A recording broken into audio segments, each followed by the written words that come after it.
Welcome to Penn State Dickinson Law's Profiles and Leadership series. My name is Daryl Lim. I serve as the H. Laddie Montag Professor of Law and Associate Dean for Research and Innovation at the Law School.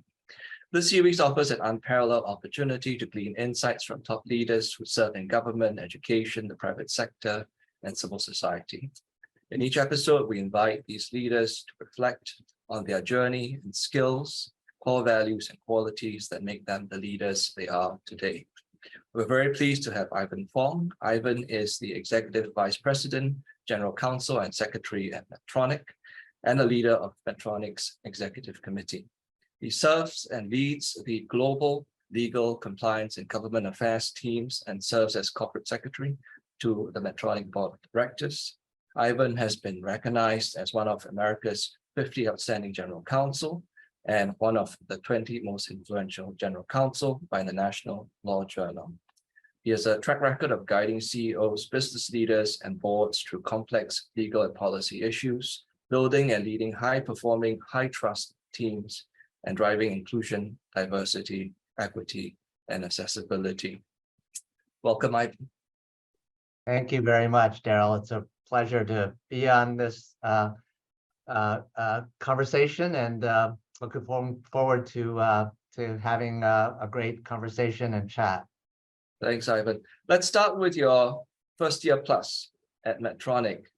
You've moved a number of times. You've settled in a new outfit. Please tell us what your reflections have been about your year plus at Medtronic. Well, it's been a great journey. Thank you for asking, Daryl. It's really been a bit of a challenging year and a half, I would say, given the external environment, the economy, obviously the pandemic, everything going on in the world. I do a monthly blog post for the legal organization here at Medtronic. And 1 year in, I wrote a post about what I've learned in my first year at Medtronic. And in it, I said, I learned three things. First, I experienced the power of a compelling mission. Most companies and organizations have some kind of mission statement, and it's normally just something on the wall, or you see it occasionally. At Medtronic, it's more than just words on a page. Our founder, one of the early leaders, Earl Bakken, wrote the mission statement in 1960, and it has 6 tenets. And the first tenet talks about who we are as a company and what the purpose is. And he wrote that it's all about biomedical engineering and for the purpose of alleviating pain, restoring health, and extending life. And people quote from the mission all the time in meetings and in making decisions. I've been part of other mission-driven organizations, most notably the Department of Homeland Security, which we can talk about later. Very mission-oriented, very mission-driven. But I would say Medtronic is a cut above. It really does become part of our DNA, and it's really core to the culture of the organization. The second thing I learned is how hard it is to onboard during a pandemic. Before coming to Medtronic, I had an intellectual appreciation for how hard it is to join a new company. And I'm also the kind of person who likes to build relationships, and I like to go and meet people and learn about what they do, what the company does, learn the technology, learn the business. And I found that in hindsight, I had greater expectations than I was able to fulfill. And so it's been a challenge. Now, of course, much better. I've been able to get out and travel and meet people, meet the client, meet the business, meet the R&D teams. So it's been great, but I've had to learn to be patient with the onboarding process and really, redouble my efforts to get integrated into the company. And the third thing I've learned about myself is that it's important not to take anything for granted. When I joined, And in the first year, many people came up to me and said, this is the most difficult time we've experienced in the company. And I, of course, didn't have that historical vantage point. And certainly there were headwinds, and there are headwinds. Every company has its challenges. But, because I had no comparator point, this environment was simply the environment that I knew. And so it caused me to reflect and to be appreciative of the great people that are at Medtronic, the mission, the work we do to deliver therapies to people around the world. I think the statistic is, we help a patient every 2 seconds somewhere in the world. And so it's really been gratifying to be part of an organization that is so dedicated to a mission that aligns with my own personal values, and to be able to work with such terrific people. Thank you. So you talk about in your bio the idea that you are guiding CEOs through complex legal and policy issues. You're building and leading high-performing, high-trust teams, and they're driving inclusion, diversity, equity, and accessibility. These are very specific goals or themes that, having studied your interviews and your speeches, I think really encapsulate what you believe in. Can you talk a little bit more about that and how you see them manifesting in a tangible way, what you do at Medtronic? Sure. I'll start with the first point that you mentioned, Daryl, which is guiding CEOs, business leaders, and boards through complex legal and policy issues. I think that is what I really enjoy doing. I find it so incredibly rewarding, and it really stems from, I think, one of the reasons I enjoy being an in-house lawyer. I think when you are an outside counsel, you are several steps removed from the ultimate decision maker. And I think if you think about the lawyer's role as a partner and a guardian, so business partner, trusted confidant, somebody who will help you achieve your goals while also protecting the organization and its reputation. That to me is sort of the essence of what an in-house lawyer has to do. The partner part, as well as the guardian part, involves the counseling, the day-to-day, somebody asking for advice on what we should do in this situation. And given my background and my experience with law, with policy, with technology, I have found that it's a way for me to add value that I think distinguishes what I do from what other people around the table can do. So I think being the lawyer is an important part of who I am, but ultimately it's about problem solving, it's about providing guidance, it's about helping people make good decisions. It reminds me of a story when our kids were young. They would ask, "So Daddy, what do you do all day?" Or "What do you do at work?" And I could have said, "Well, I sit in meetings and I look at a screen and I type documents and I read emails," which is sort of a one level of what I do all day. But what I realized is what I actually do is help people make good decisions. And I think that is what I find both gratifying as well as a call that utilizes my talent and is, I think, a need in the organization. I'm not perfect. I continually practice. There are often no good decisions, no good outcomes, right? It's choosing among bad options, but that is life, and that is an important part of what I do. The second point, building and leading high-performing, high-trust teams is equally, if not more important. And the story there is when I was considering the opportunity to be the general counsel at the Department of Homeland Security, people would ask, well, the Department of Homeland Security is this massive cabinet department. There are 1,800 lawyers. That's a huge law department. How can you possibly do this job? And I said, you're right. I cannot be the lawyer for the entire department, nor should I.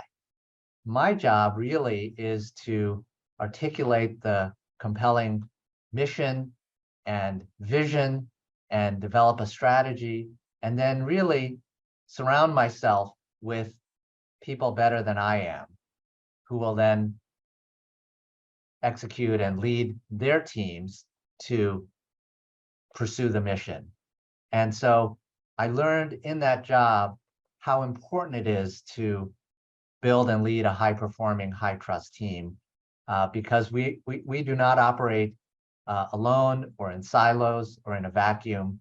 The only way we are able to do what we do is through other people.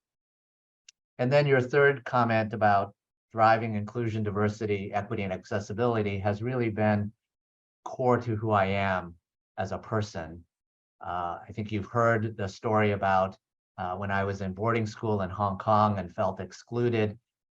So I really believe strongly in inclusion and in belonging, welcoming people to the organization, and also having diverse perspectives around the table as a way to ensure better decision-making, more creativity, more innovation.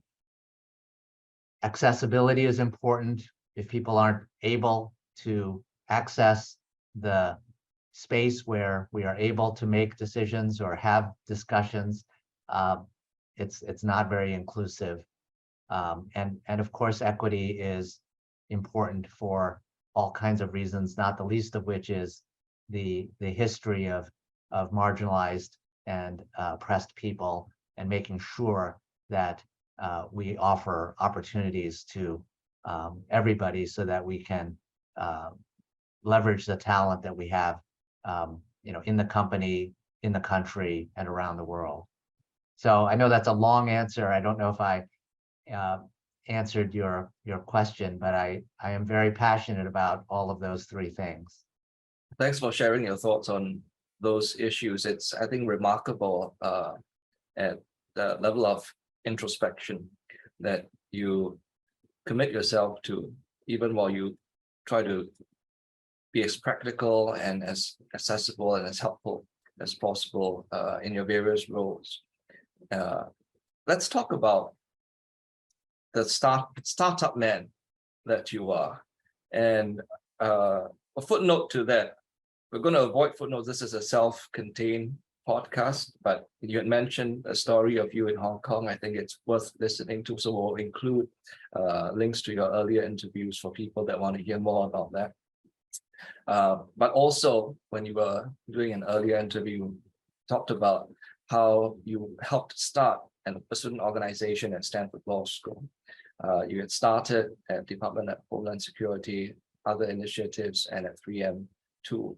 So talk to us about this side of Ivan Fong as Mr. Startup. Well, thank you, Daryl. I've reflected a moment on your question, and I think the answer has three parts. The first of which is I was raised in a family of scientists and engineers, and started life, as you know, as an engineer. And I was attracted to engineering because I like to build things. And organizations are harder to build than things. And I also like to try new things and experiment. So I think I'm hardwired to want to try and build and start things. The second is I reflect upon, the current state, and I've always been raised to leave the world a better place than we found it. And so this idea of both continuous improvement as well as just wanting to be of service is a driver. It's really part of the purpose of life, right? Why are we here? We are here to make the world a better place, and you can only do that by starting new things. And the third is I like to be creative. I like to be innovative in the sense that just because we've done something the same way before doesn't mean there isn't some better way to do things. And while I am a big supporter of tradition, so it's not true that I just want to go in and break things. I want to make sure that we not only prioritize the change, because most organizations have a capacity for change, and we can't do too much. We need to be selective. And you know, one of my favorite sayings is, you know, it's better to do a few things extraordinarily well than to try to do many things poorly. And so focusing on to the critical few, or the so-called Stephen Covey big rocks, I think is an important part. I don't like to start things and just let them, you know, fail. I'd rather pick one or two things to work on and actually move the needle on them, and hopefully they have some lasting impact. But even if not, I also have a philosophy, which is if the next person who comes along and dismantles everything I've done, that's okay. It's still worth it. It was still the right thing to do. And we just, you know, we just have to continually experiment and try new things. So I'm going to share with you two things that your former colleagues have described you as. One is a lawyer statesman, and another colleague of you talked about the Ivan effect. And this was, I don't know if you recall, in the context of an award that you got and how you were able to promote diversity, equity, inclusion, and accessibility, not just at the leadership level, but all the way down the ranks of 3M. Tell us what those mean to you, and why is it that Ivan Fong has been able to achieve that? Well, you're very kind, Daryl. I think the lawyer statesman phrase comes from a book that a mentor of mine, a former boss named Ben Heineman, who is the general counsel at General Electric, from whom I learned initially how to be a general counsel. He wrote a book called The Inside Counsel Revolution, in which he discussed this, not only the partner guardian role, but this idea of the lawyer, as I think of it, statesperson. And I think there's a lot of truth to it. I don't think of myself, frankly, as a lawyer statesperson, but I do want to bring the broader perspective to the issue or the decision. I think it is always important to understand that for every decision, there is not only a context, but a series of consequences and implications and stakeholders who will be not only impacted, but have an interest in the decision. And so I think for me, being a lawyer statesperson is all about this idea, as we talked about earlier, of bringing the broader perspective to the decision. There are usually many elements or facets to a decision, particularly a hard decision that gets to sort of the senior levels. The joke, of course, is that, you know, by the time it gets to the CEO or the secretary of the cabinet department, right, the easy decisions have all been made. So by definition, these decisions are extremely difficult, and there's no right obvious answer. And to be able to bring not just the broader perspective and bring a couple of principles, right? Decisions need to be based on values and principles, so as to cut through all the competing arguments and interests to come up with the best decision. So I think it is an aspiration, is how I would say it. So I'm not perfect. I can't even say that I'm very good at it, but it is something that I try to do, right? What is the right answer? What is the right thing to do in this circumstance? And your second point about influence, I think, is also an important one. I don't set out to consciously, change the world in this regard. I do, however, want to be a role model, in the sense that I believe that if I can be the change in the world in my little corner, impact what I can impact and control, then that's a good thing.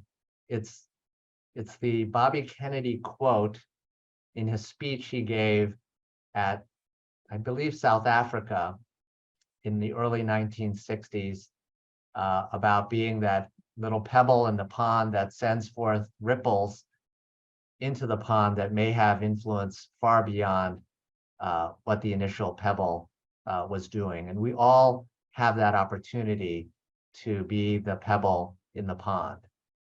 Let's talk about change. And we hear often that change is the only constant. Anybody looking at your professional trajectory would have seen that exemplified with the many roles that you have played. What is it that drives you to these various positions, changing from private sector to government to in-house to government to back to corporate, and continuing where you are today? Take us behind the veil of Ivan Fong and link that to being a leader in the various positions that you have been. Well, the joke is, or my wife would say, that I'm easily bored, and that explains the career changes. That's not quite true. I think the truth is that there was no plan to do all the different things that I've been fortunate and had the opportunity to do. I think it is being open to change. I was once told that the secret to success is to work hard and take calculated risks, and of course to be true to your values. But this idea of pushing yourself to be open to opportunities that you may not have previously thought were part of your game plan, I think is a quality that I have learned to not only adapt to, but value, because I have learned so much in each of the jobs that I've had that I would not have learned had I not taken those jobs. I think the second point would be to say, again, passing along advice from another mentor. When I was in a law firm in Washington, D.C., there was a partner who had been in government before numerous times. And so people often went to him and said, I have this opportunity to go into the government. Should I take this opportunity or not? And he had a standard answer, which was, does it sound like fun? And if it sounds like fun, then yeah, go do it. And that advice has stuck with me, because I believe that life should be about having fun. And if the job doesn't sound like fun, then don't do it. So again, I've been fortunate to have the opportunity to have jobs in which it did sound like fun. It was a new thing, and I knew I would learn something from the new job. And the third point would be, as you started, there is so much change happening, and we have to adapt to the change. Otherwise, we'll be left behind. And I think if you aspire to be a leader, it is important to embrace the change, to make change your best friend, and to get ahead of the change if possible. I once gave a talked to a group of law school students and recent alumni when I was at the Department of Homeland Security. And I talked about how my law school experience prepared me well for the job. And I reflected and I said, in fact, when I graduated from law school, I had no idea that I would be the general counsel of the Department of Homeland Security. And that's because when I graduated from law school, there was no such thing as the Department of Homeland Security. And so I wanted to remind the audience that when you graduate, or as you sit here today, there will be jobs in the future that do not exist today. And so you cannot plan as if the world is a static place. There will be impacts or jobs that arise from artificial intelligence, for example, that we just don't know what are going to be required at the time. So be open to the possibility and be adaptable as great touchstones for how to guide your career. Thanks for sharing that. Well, I've got two questions. I think I'll just ask them in turn as they appear in my mind. One relates to your clerkship. So I think it's worth for the listeners out there to listen to how you secured a clerkship with Justice O'Connor. But one thing that perhaps people don't actually appreciate as much as you were appointed to your position in Homeland Security by a Democratic president, and you had served with a Republican appointed justice at the US Supreme Court. We don't often see as much intermingling these days, if you like, on both sides. How do we encourage more bipartisanship on the merits rather than along party lines? So I did not set out to do what I did. I'll rewind to the clerkship application process. I don't know how much detail you want, Daryl, but I applied consciously to all 9 justices. And that was because I had heard and gotten advice, and it may have been somebody who said Justice O'Connor, one of the 9, liked it when her applicants applied to all 9. Even if she did not have that mindset, I would have done it anyway for at least 2 reasons. The first of which is it's such a great experience, such a great honor and privilege. Why not maximize one's chances and not artificially restrict? I think that it would have been an honor and a privilege to clerk for any of the justices on the Supreme Court, regardless of ideology. And that leads to my second point, which is, yes, it's important to have strong moral views and principles. As a lawyer, at least at the time, I thought part of my job is to represent a client and to be able to make the best arguments in favor of the client's interests, whether those are broader or narrower interests. And so part of my thinking at the time was, look, I should be able to work for somebody who's going to make the decision, and then I will help, with the research and writing, the thinking, the perhaps drafting. It is they whose name will be on the opinion. So it's not like, I can't write a position that I thought, was a reasonable position to take in the grand scheme of things, which is not to say that you're a mercenary, but rather that at the Supreme Court, hopefully, there are good arguments that the justices will accept or adopt. So to me, I had a very sort of broad view of what the role entailed.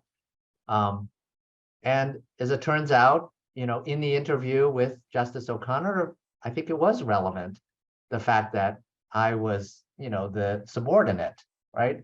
I'm not the justice. I haven't been nominated by the president and confirmed by the Senate.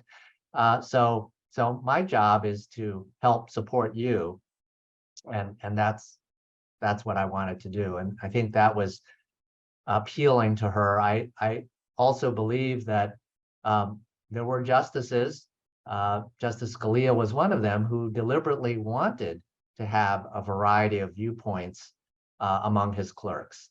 And that I thought was for a good reason, which is to sharpen your own thinking by ensuring that you have somebody who is challenging the way you think. And so for whatever reason, I think Justice O'Connor likewise wanted to make sure that there were diverse viewpoints in the room so as to make sure that the ultimate work product and decision reflected the diversity of views that were around the table. So again, maybe I'm over analyzing that part of it. But I do think the world, as you know, has become so much more polarized and partisan. It seems a bit quaint to say what I just said.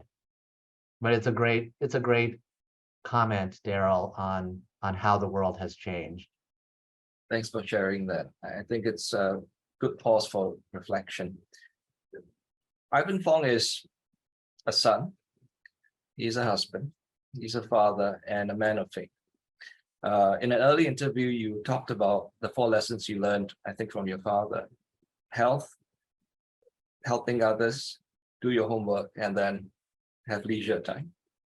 What lessons have you learned as a husband, as a father, and a man of faith? Well, that's such a hard question to answer, Daryl. It's a powerful question. It's hard to distill, on the one hand, everything that I feel that I've learned over the course of my life without devolving into cliches. But let me give it a shot. So I'll start with 3 maybe fundamental values or principles that I've learned. First, I would say to have integrity, to be honest, to be worthy of other people's trust, and not to be afraid to have the courage to speak truth to power. Second, I think having a purpose is important, and not just the big philosophical questions of life. Why do you exist? What were you created for? But I think revisiting this question from time to time as you go through seasons of life, it helps guide the big decisions that you confront. And then third, and well, before I do the third, maybe a side story. People have asked me, what is the best career advice I've received? And I have a former boss who once told me, Ivan, don't hide your light under a bushel. And when I thought about it, it of course comes from a passage in scripture, and it's about being the light in the world that you are meant to be. You are special. You were created for a reason. Don't hide who you are from the world. And that's not advice that works for everyone, but it has resonated with me over the years. And so it's something that I think about from time to time. And there is a generalizable point, I think, about pursuing your calling, your vocation, right? What are you called to do? And where is that intersection between your talents and your capabilities with what the world needs, as opposed to pursuing your passion? Pursuing your passion is a very self-centered view of the world. Pursuing your calling is an other centered view of the world. Third, I was taught from a young age to put people first. People are the most important, whether your family, your friends, your team, or your colleagues, your community.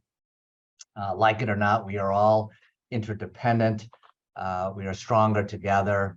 As Martin Luther King Jr., I think, said, we are bound together in this, mutual web of interdependence. So I think being generous in helping others is an important lesson that I've learned, and it's the right thing to do. Finally, I guess a couple of small parting pieces of advice or wisdom. Be kind, be positive, don't be afraid to express gratitude. Don't measure how valuable you are by the way you are treated, and don't be afraid to express love and affection. And growing up in an Asian American family, immigrant families, we don't often say I love you. And so I've learned with my children and certainly with my spouse that it's important to show, not just through your actions, which I know my parents certainly did, but through words as well. So I could go on for great length, but it's a very interesting question. I guess I'll close with a bonus learning, which is to take care of yourself, because you can't be of service to others if you're not rested, recharged, able to serve. So finding that balance is both important and elusive, but I think critical to overall happiness in life. Thanks. So let's talk about the American Law Institute, where both of us met for the first time. And I think you were appointed secretary at the 100th. Treasurer. Yeah, treasurer, pardon me. Celebration and the occasion of its founding. Talk about that connection that you have with the ALI. Why the ALI? What leadership role do you see the ALI playing? And even as we just celebrated the 100th anniversary of the ALI, what can the ALI do to remain relevant so that we can think about ALI at 200? The American Law Institute is a unique institution in the United States and the world. It's one of the few and maybe only organizations that brings together prominent practitioners, judges, and academics. And I find that we often in our fields stay within our area of practice, whether you're a practitioner or an academic or a judge. And the ability to have those cross communications and collaborations, to me, is so important for all the reasons that we talked about earlier of bringing sort of different perspectives to the table.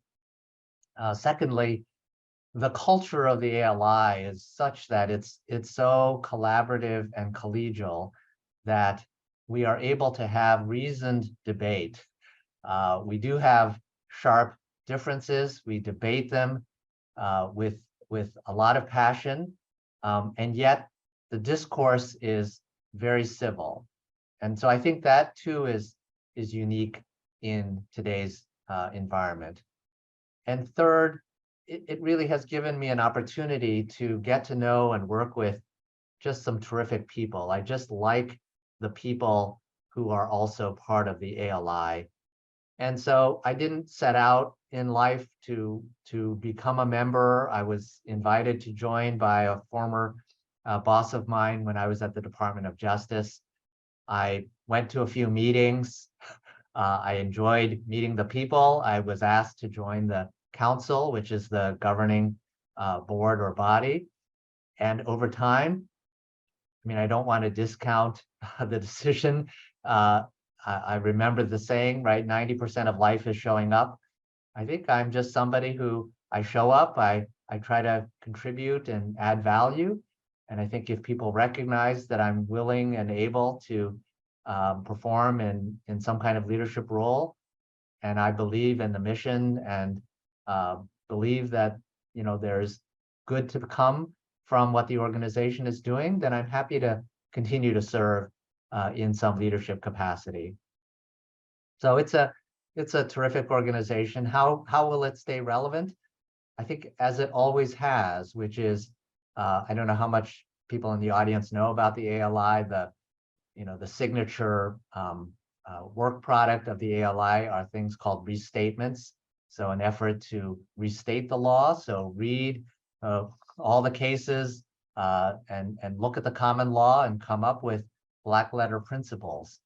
And one of the reasons I like that is it's important to help judges and other decision makers to distill what is the law in this area and to make sure that the law keeps up with changes in technology, in society, in business, and so that the law continues to adapt and grow. And that's a worthy endeavor. So the way ALI should stay relevant is to continue tackling these very difficult, hard areas of the law where there is a lot of change. For example, I envision a principles project, which is not a restatement, but a statement of what principles ought to govern. Principles project on artificial intelligence and the law. I think it's a new area. It's an area where I think practitioners and judges could use some guidance, and it's a way for the ALI to be of value. Thank you. One of the videos that is on YouTube about you is where you talk about mentorship and how mentoring is an important part of your role as a leader. How does one, first of all, become a mentee of Ivan Fong? And if you like the flip side of it, how do you seek out your mentors? And if so, who are some of the memorable ones in your life? Well, I'll start with the second question, which is easier. I do seek out mentors. In fact, I wrote an article, which I will send you so that you can post it as part of the podcast, called How to Be an MVP. And it's a bit of career advice. The M stands for find and be a mentor. And you'll have to read the article to see what the V and the P stand for. I have always thought that I was the first in my family to go to law school, to be a lawyer.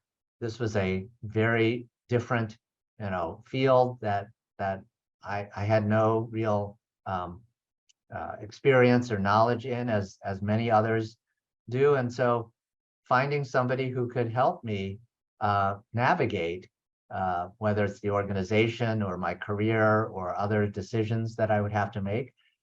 And I looked around for people who were really good at what they do and people whom I respect. So with those two criteria, I was very privileged to have just some terrific mentors. Basically, every boss that I've had has ended up being a great mentor. I have a so-called kitchen cabinet. Every time I've had to make an important career decision, there are a handful of people whom I call. I include, the judge and justice for whom I clerked, Ben Heineman, the former general counsel of GE. I've called upon, even when I was a summer associate at a law firm called Arnold & Porter, my second year of law school, one of the partners that I worked with was a young partner named Merrick Garland. And so I got to work with him very closely. He's been very helpful to me over the course of my career, and just finding those special people who are willing to invest in you. I think the answer to your first question is a little harder because I don't want to invite a floodgate, open the floodgates to everybody reaching out. I do have limited bandwidth, as we all do. I would say find a way to distinguish yourself and make you someone that I want to see succeed, that you have some potential, you have something in you that I see that you may not see in yourself. So take leadership experiences, take the initiative, start things, and there are many people out there who can give you great advice. So I don't want to be the only person, but I do think it is important. I learn so much from the people that I've mentored. So make it a two-way street. You have to offer something to the mentor as well. So I think that's a bit of a rambling answer to your question, but Great it's advice. a big topic. We could do a podcast all by itself on mentoring and the Maybe a importance sequel. of sponsoring. But for now, my last question to you. And looking ahead, what's next for Ivan Fong 2023 and beyond? As I've said before, because I have no plan, I don't know. No one knows. I think, I'm enjoying my time at Medtronic. At some point, we all have to make the decision whether and when to retire. I don't know when that will be. I think I envision staying active in retirement. I've thought about teaching or serving on boards or doing other volunteer work. So who knows? I only know that as long as I'm able, want to be of service and want to advance sort of my the thinking that I've done about leadership, about being a general counsel, about law and science and technology and policy. So those are my areas of interest. I also have an interest in public interest law, in pro bono, in diversity, equity, and inclusion. So I think the best advice I've gotten from others who've been on this journey is to make no major decisions in the first 6 or 9 or 12 months after retiring, to figure out what it is that I really want to do in the next chapter of my life. I know I want to spend some time with family. I know I want to do some travel. I know there's just a lot of books that I want to read. So life is an adventure, and I'm really looking forward to seeing what unfolds. Thank you. A great note to end on. And thank you again, Ivan, for your time, for your insights, and for your service, both through Medtronic, but also to the country that you serve. Thank you. Thank you. It was a pleasure.